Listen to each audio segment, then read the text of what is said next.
बम बम भोले बाबा निकले पहाड़ से। बम बम भोले बाबा निकले पहाड़ से।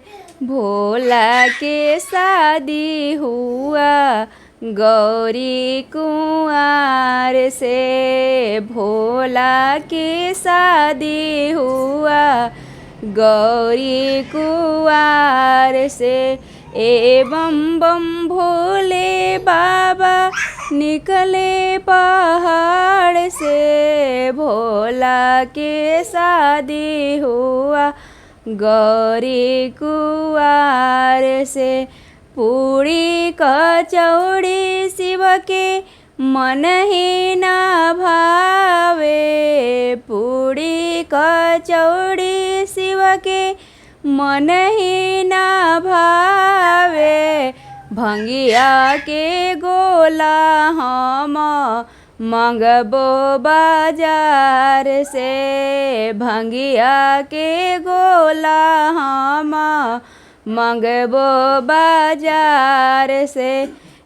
बम बम भोले बाबा निकले पहाड़ से। बम बम भोला बाबा निकले पहाड़ से।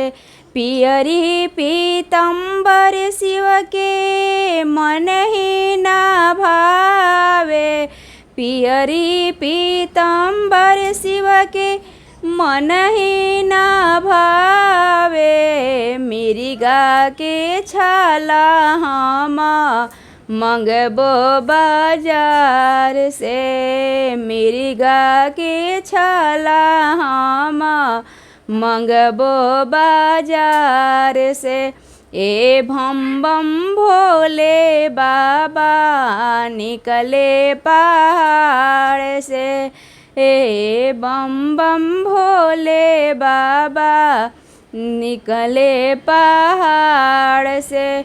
भोला की शादी हुआ गौरी कुंवार से।